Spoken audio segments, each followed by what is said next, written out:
Olá, está começando mais um programa Ecosenado. Veja nesta edição. Política Nacional de Educação Ambiental faz 25 anos. Quais foram os avanços e que desafios ainda temos? Falta preparar professores que possam colocar a educação ambiental em todas as disciplinas. História, por que o Brasil chama Brasil? Na física, o que é o fenômeno de mudança do clima, que ele é complexo. A educação ambiental não está presa aos processos formais, né? Nós temos os processos que são realizados, seja em sala de aula, seja na comunidade, seja nos espaços públicos. Exemplos de instituições que aplicam a lei e conscientizam crianças e adultos quanto ao cuidado e à preservação do meio ambiente. O Brasil registrou queda no desmatamento total no último ano, mas o Cerrado teve um aumento expressivo. Confluência, dos estados do Maranhão, Piauí, Bahia e Tocantins, a gente chama de Matopiba. Nessa região, ela representou 47% de todo o desmatamento do país. E se você pegar o desmatamento nessa região, que é uma região relativamente pequena do país, ela teve 2 vezes mais desmatamento do que teve toda a Amazônia em 2023. E o bioplástico, resultante de cascas de frutas e restos de grãos, como alternativa na fabricação de produtos sustentáveis.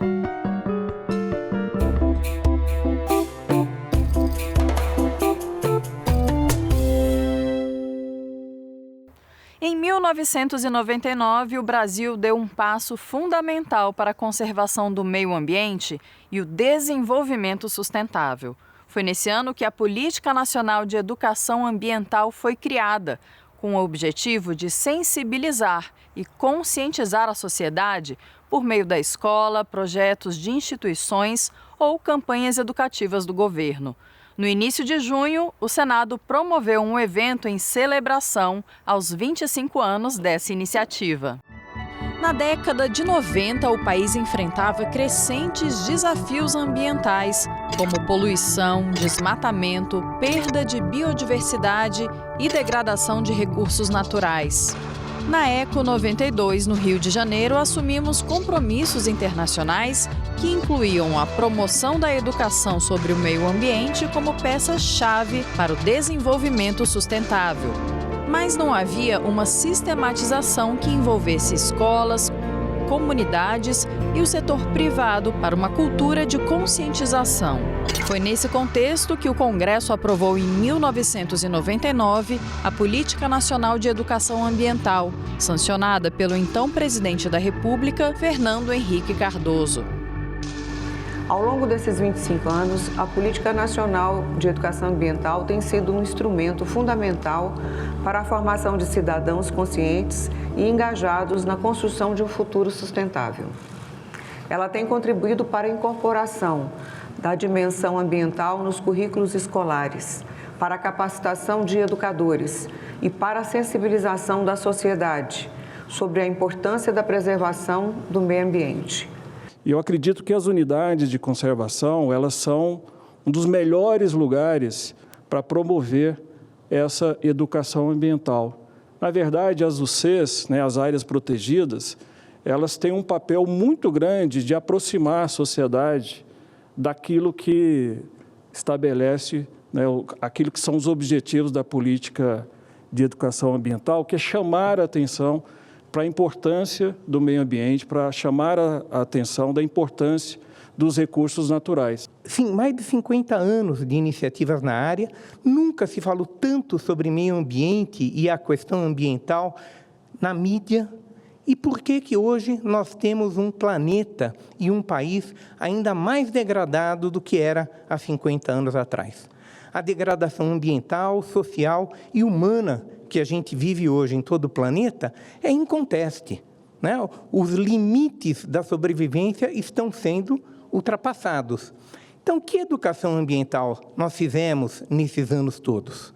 Podemos e devemos comemorar 25 anos da lei, mas devemos também olhar onde estão os problemas, onde estão as dificuldades, onde não estamos conseguindo sucesso. onde é que nas escolas nós precisamos e podemos melhorar e aprimorar o nosso fazer educador e ambientalista. Se nós tivéssemos levado a educação ambiental mais a sério, acho que o país seria outro.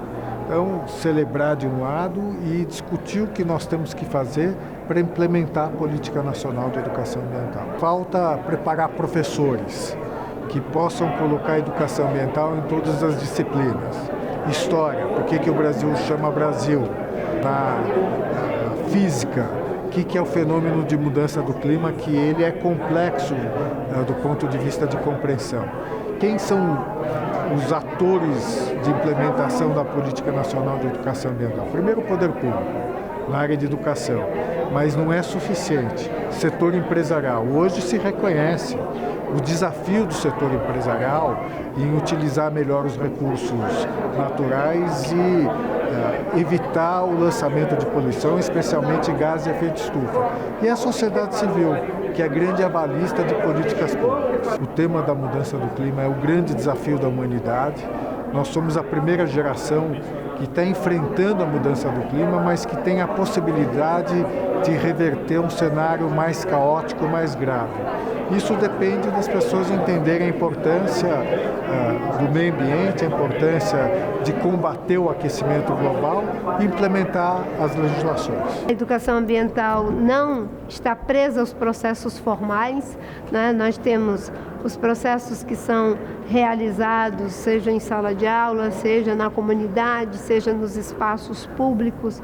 A educação ambiental usa a arte, usa os processos de comunicação como forma de fazer com que as pessoas possam ser educadas ou pós-educadas, né? Comunidades, inclusive, olhando para os saberes tradicionais, organizações da sociedade civil, dentro de empresas, dentro de diferentes segmentos da sociedade, você pode trabalhar conteúdos de educação ambiental, práticas de educação ambiental. Em um fragmento da Mata Atlântica, no município fluminense de São Gonçalo, funciona o Centro de Educação Ambiental Gênesis. Ele foi idealizado pela mestre e doutora em Ecologia Social Lourdes Brasil na década de 90, de acordo com as diretrizes da Política Nacional de Educação Ambiental. A gente mostra um pouco desse trabalho contado pela própria diretora. O local tem 60 mil metros quadrados de muita beleza, mas nem sempre foi assim. Uma área que estava abandonada, era onde se jogava lixo, onde se queimava, onde se caçava, onde as pessoas chamavam de matagal, sabe? Era assim, um lugar que as pessoas tinham medo e não davam importância. Eles achavam que aquele matagal enfeiava o local. Então nós começamos a trabalhar, a primeira coisa foi interromper o processo de degradação, com proibições, falando, e a gente na época montou um projeto com as crianças, com 25 crianças do bairro, né? E o projeto foi um sucesso muito grande, porque a gente conseguiu começar a mostrar para as pessoas que ali não era um matagal, que ali era um pedaço da Mata Atlântica, e a maioria nunca nem tinha ouvido falar de Mata Atlântica. Nessas imagens de satélites, a gente consegue perceber a regeneração da vegetação de 2002 até hoje, a partir do trabalho desse instituto. A gente começou com um trabalho de visitação, escolas visitando, igrejas visitando, algumas empresas visitando. E depois a gente partiu para um trabalho de pesquisa. Uma que é com a educação ambiental, na educação infantil. E a gente mostra como se trabalhar a educação ambiental a partir da natureza. Que valores a gente pode desenvolver. E a gente vê que principalmente o respeito e o cuidado podem ser desenvolvidos nas crianças através do contato com a natureza. E a outra linha de pesquisa é sobre serviços ecossistêmicos, o que a natureza fornece para os seres humanos. E a gente foi um êxito muito grande que a gente conseguiu identificar a oferta de frescor do espaço, como a gente plantou mais árvores, cuidou, o bairro ficou com uma temperatura mais amena em relação aos lugares mais distantes. Um bom começo para se trabalhar a educação ambiental é a sensibilização e o contato com a natureza.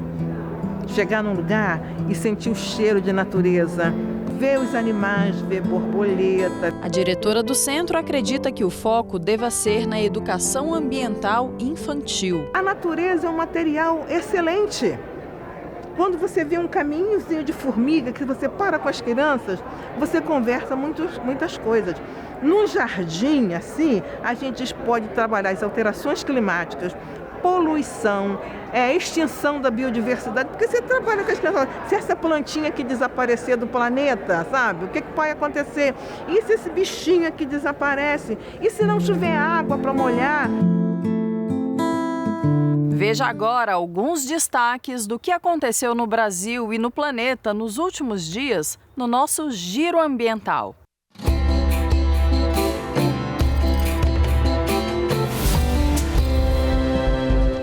O governo federal lançou o Programa Nacional de Conservação e Uso Sustentável dos Manguezais, o PROManguezal.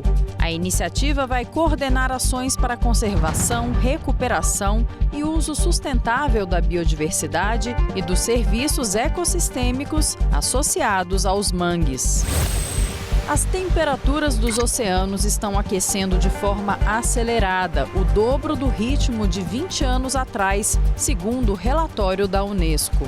As temperaturas já aumentaram em média 1,45 graus Celsius, com focos claros acima dos 2 graus no Mediterrâneo, no Oceano Atlântico tropical e nos oceanos austrais. O Congresso Nacional aprovou o projeto de lei que estabelece diretrizes gerais para a elaboração dos planos de adaptação à mudança do clima. O texto aprovado é um substitutivo do Senado. O Cerrado ultrapassou a Amazônia em áreas desmatadas pela primeira vez em 2023. Foi o que mostrou o relatório divulgado em 28 de maio pelo MapBiomas, uma rede colaborativa que faz um raio-x do desmatamento no Brasil todos os anos desde 2019, com diversos recortes territoriais. Eu conversei com o coordenador geral do MapBiomas, Tasso Azevedo. Tasso, o relatório que vocês acabam de divulgar revela que o desmatamento no Brasil, que vinha crescendo, caiu no ano passado, né? A queda foi de 11,6%. E só na Amazônia, 60% de queda. A gente tem que comemorar esses dados? Acho que para a Amazônia, certamente, né? A Amazônia era a nossa maior área de desmatamento, historicamente, né? A maior área de desmatamento. E uma floresta tropical densa, úmida, que tem uma função muito importante na regulação climática. Então, a queda do desmatamento na Amazônia é muito expressiva, né? A maior queda proporcional desde que se começou a monitorar desmatamento no Brasil nos anos 80, para um único ano, né? Então, certamente deve ser comemorado. Acho que o contraponto a isso é o fato de que o Cerrado aumentou muito o desmatamento. Então, meio que uma coisa compensou a outra, né? E qual é a região, falando no Cerrado, que mais cresceu o desmatamento? Seguramente numa região norte do Cerrado, que a gente chama, que é na confluência, né, dos estados do Maranhão, Piauí, Bahia e Tocantins, a gente chama de Matopiba, que é a junção, né, da primeira sílaba de cada estado. Nessa região, ela representou 47% de todo o desmatamento do país. E se você pegar o desmatamento nessa região, que é uma região relativamente pequena do país, ela teve 2 vezes mais desmatamento do que teve toda a Amazônia em 2023. Então é uma região que teve um crescimento importante. Mas mesmo ali tem as suas sutilezas, né? Se a gente teve um crescimento muito forte no Maranhão, que passou a ser o estado que mais desmata no Brasil. Estava na 5ª posição, né? E agora é o que mais desmata. É a primeira vez que um estado fora da Amazônia lidera o ranking do desmatamento. Aliás, o primeiro, o segundo e o terceiro lugar no ranking, então, no Cerrado, né? Que é o caso, primeiro Maranhão, segundo a Bahia, depois Tocantins. Tocantins aumentou mais de 150% o desmatamento no Tocantins. Mas tem uma nota interessante. No caso do Piauí, é o único desses estados da região do Matopiba que teve uma pequena queda do desmatamento, né?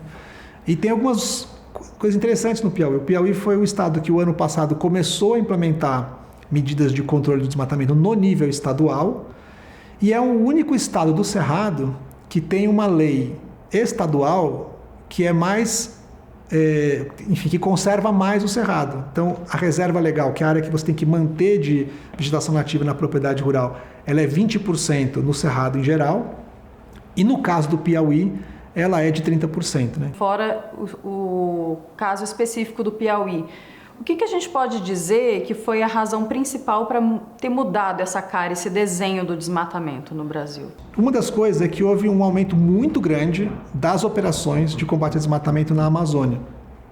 Isso se deu pela recuperação do Plano de Prevenção e Combate ao Desmatamento na Amazônia, a recuperação do Fundo Amazônia, né? Os órgãos ambientais voltaram a atuar mais fortemente. Isso fez com que a pressão fosse muito grande lá e, de certa forma, dá a impressão de que teve uma deriva do desmatamento, né, de investimentos de desmatamento. Não é uma coisa barata, é uma coisa cara, tem gente que investe no desmatamento, e ela derivou para a região do Cerrado.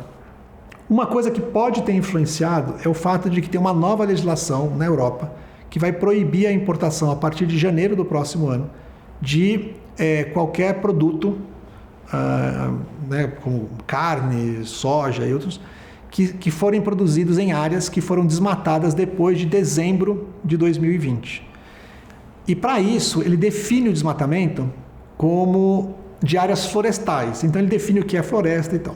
Isso é muito claro para a Amazônia, ou seja, um desmatamento na Amazônia não poderá entrar. Mas nessas formações que a gente chama de savânicas, que essas mais abertas, tem uma zona cinzenta ali, do que realmente entraria e não entraria. Então, a impressão que dá de que é uma espécie de fim de festa. Vamos desmatar enquanto ainda pode, enquanto ainda não proibiram o desmatamento. Né? Fora as savanas, também nas áreas campestres, né? Por exemplo, no Pampa, é um bioma que está sendo muito devastado também, né? A vegetação campestre é uma que a gente tem uma dificuldade de capturar ela como no desmatamento. Então, a gente consegue fazer isso relativamente bem no Pantanal, porque ela está sempre associada com a questão de água, então a gente consegue fazer, mas ela é mais difícil de fazer, principalmente na região do Pampa. Tanto que a gente não monitora, a gente não captura o desmatamento ainda nessas regiões campestres. Né? Aliás, uma curiosidade do Pampa é que o Pampa é um lugar onde você quer que fique a pecuária. Porque a pecuária nativa, nos pastos nativos, que são as regiões de vegetação campestre mais diversas do planeta, a pecuária ela é necessária e importante, inclusive culturalmente, para manter aquele ecossistema. Um tema importante desses dados é mostrar que, se você pega as propriedades rurais brasileiras, são 7 milhões de propriedades rurais, a gente identificou desmatamento em 1% dessas propriedades no ano passado. Isso representa, quer dizer, 89% do desmatamento do ano passado está em lugares que você sabe quem é o responsável.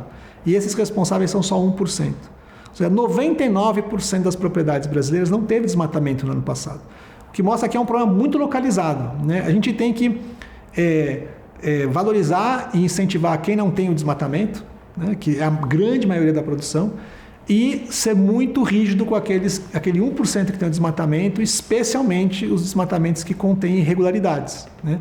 Que a gente mostra que ainda é mais de 90% do desmatamento acontece de forma irregular.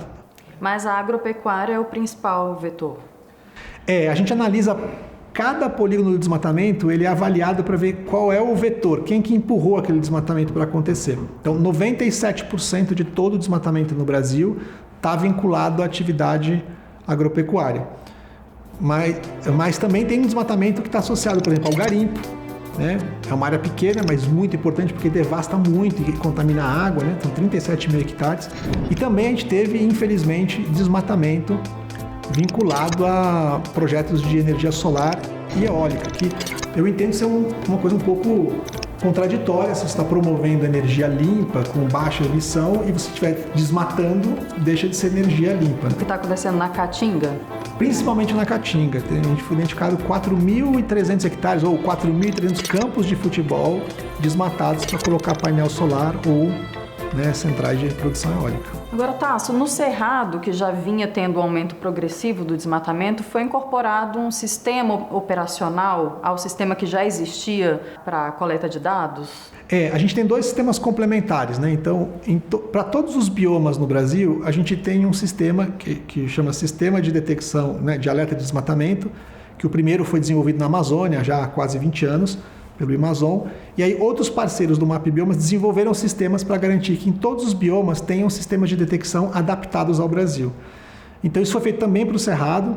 O dado que a gente tem do INPE, que é o dado oficial, é um dado muito bom, ele já captura bastante coisa, mas a gente, com esse sistema novo, aumentou um pouco a área que a gente captura. Hein? E o Cerrado tem só 20% por lei de terras protegidas, né? Até menos, sabe? Depende de como você fizer a conta, se você pegar só as unidades de conservação, que são características de não ter desmatamento, nós estamos falando de 14% do Cerrado, que é muito menos do que na Amazônia, por exemplo, que supera os 30%. Então, a gente diz, né, para você poder viabilizar, reduzir o desmatamento no Cerrado, tem 3 coisas essenciais. A gente precisa aumentar a quantidade de áreas protegidas. Quando você faz isso, você assume para o Estado, o nome da sociedade brasileira como um todo, a conservação daquelas áreas, para que ela não seja só uma exigência sobre as propriedades privadas. A segunda questão é que a gente tenha algum mecanismo que financie quem está mantendo as suas áreas de floresta, especialmente aquelas que poderiam estar sendo desmatadas, mas ele decide não desmatar ela. Então o Brasil fez uma proposta recente de ter um sistema de pagamento pela manutenção de floresta, um sistema global de pagamentos, acho que seria uma coisa muito importante ali também. E uma terceira, que eu acho bem chave mesmo, é que a gente tem que fazer com que o financiamento, principalmente financiamento público, que é o financiamento, ou o financiamento que tem algum tipo de subsídio público, como é o Plano Safra, ele não seja permitido em áreas que têm desmatamento recente ou que estão destinadas a serem desmatadas.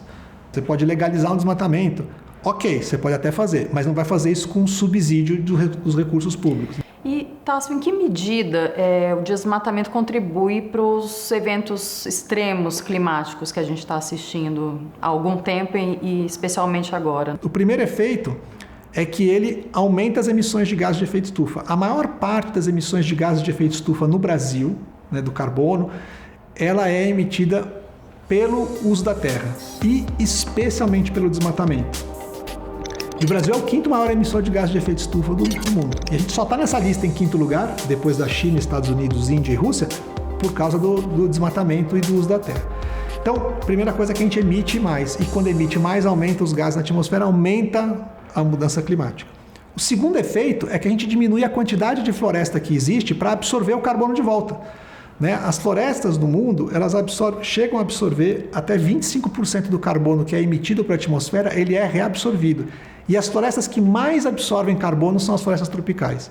Então, cada hectare que eu desmato, eu gero uma emissão e deixo de capturar durante vários anos carbono de volta para o chão. E o terceiro efeito é que as florestas têm um efeito no global que a gente chama de quase que um refrigerador. Quando elas transpiram, elas emitem vapor d'água e reduzem a temperatura. E também elas são escuras. E elas absorvem calor também. Então as florestas, elas chegam a diminuir, as florestas tropicais chegam a diminuir 0,5 grau a temperatura global só por existirem. E tem mais. No nosso caso, as florestas no Brasil, elas regulam o regime de chuva.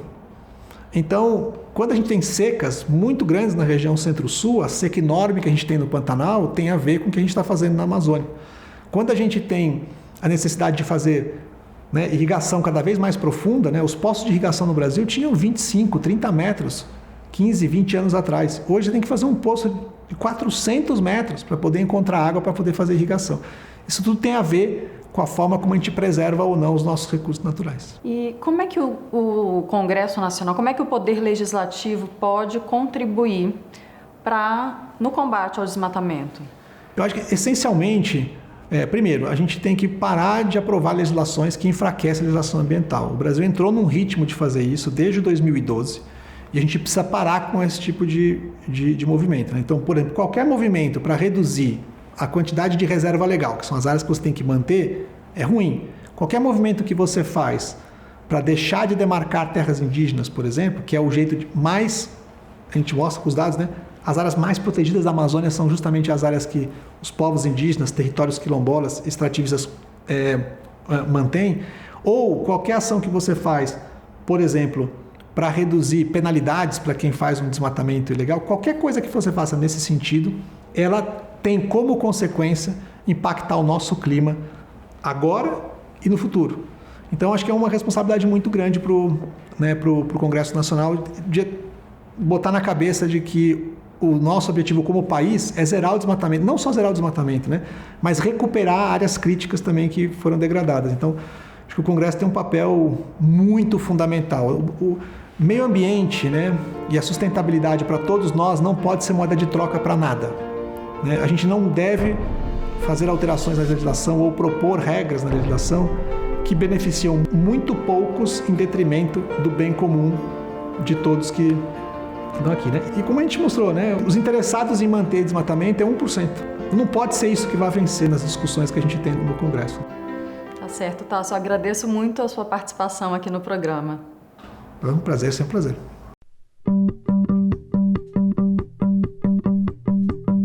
O Brasil é o quarto maior produtor de lixo plástico do mundo, de acordo com o Banco Mundial. Gera 11 milhões de toneladas por ano e recicla apenas 1% de todo esse montante. Pensando em buscar novas soluções para reduzir o uso desse material, pesquisadores da Universidade Federal do Paraná desenvolveram um bioplástico a partir de subprodutos da agroindústria nacional, como cascas de fruta, restos de grãos e cereais sem valor econômico ou destinação industrial. Esses resíduos orgânicos e renováveis passam por formulações químicas e são transformados em sacolas, pratos, talheres, copos e outras embalagens capazes de se decompor em menos de um ano. Apesar do baixo custo de produção, praticidade e aparência inofensiva, o plástico é muito prejudicial ao meio ambiente.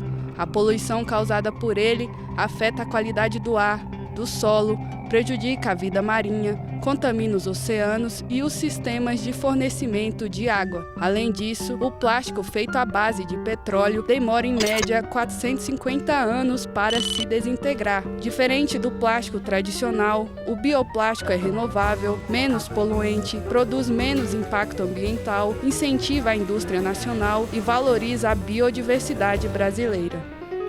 Nós ficamos por aqui. Obrigada pela sua audiência. Para rever ou compartilhar este e outros programas, acesse senado.leg.br/tv ou o nosso canal no YouTube. Até o próximo Ecosenado.